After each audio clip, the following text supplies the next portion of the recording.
आज जो कार्यक्रम हुआ श्लोक पाठन और ख़ासतौर पे जो संस्कृत में आपने जिस तरह से श्लोकों को पढ़ा और उनकी व्याख्या दी, बड़ा ही आनंददायक था। और बड़ी प्रसन्नता होती है कि भाई हमारे विद्यार्थी जब हम कहते हैं कि भाई इन चीज़ों को सीखो, इनको ऐसे करो, अच्छे से करो, और जब वो खुद इन बातों को कहते हैं कि भाई हमने ये सीखा हुआ है किताबों से और जीवन को जीने का तरीका ये है।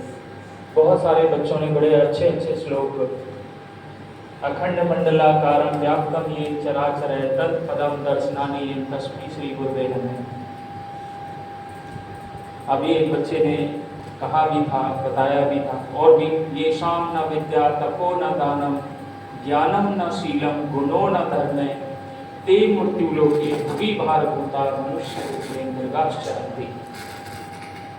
जो व्यक्ति विद्या अर्जित नहीं कर सकता है, जो व्यक्ति अपने इकट्ठे हुए धन को दान के लिए प्रयोग नहीं कर सकता है, जो व्यक्ति अपनी ताकत को दूसरे की मदद के लिए प्रयोग नहीं कर सकता है, ऐसा व्यक्ति इस मृत्युलोक मतलब धरती पर बिल्कुल भार के समान होता है, वो धरती पर बोझ होता है।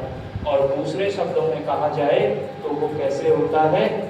मनुष्य रूपेण मृगाश्चरन्ति। मनुष्य का तो रूप है, लेकिन जैसे जानवर यहाँ से अपना चर करके पूरी जिंदगी और ऐसे ही मर जाते हैं, तो वो व्यक्ति भी उन्हीं जानवरों के समान है जिन्होंने पूरा जीवन अपना खाना खाया और उसी में बर्बाद कर दिया। इसलिए पढ़े लिखे और समझदार व्यक्ति का काम क्या होता है?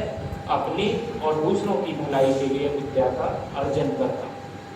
संस्कृत एक ऐसी भाषा है, और मैं इसे कहूँ ये जीवन को जीने का तरीका है, शैली है, तो इसमें कोई अतिशयोक्ति नहीं होती। जो भी बातें यहाँ बताई गई हैं आपको, है ना, जैसे अभी एक बच्चे ने बताया था, नमन्ति फलानि वृक्षाणि नमन्ति गुरुरो जने शुष्कस्य वृक्षस्य दुर्जनो नमन्ति कदाचने। झुकता कौन है? वो व्यक्ति जिसमें गुण हो।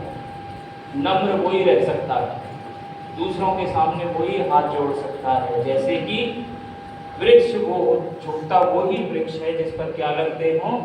फल लगते हैं। सूखा हुआ वृक्ष, सूखा हुआ कौन सा होता है? जिस पे फल नहीं आते। और दूसरा दुर्जन व्यक्ति, दुर्जन मतलब जो बुरा है, दूसरे की भलाई नहीं सोचता है। ऐसे जो व्यक्ति विशेष होते हैं, ऐसे जो वृक्ष विशेष होते हैं, वो कभी भी झुकते नहीं हैं। इसका मतलब नम्रता एक ऐसा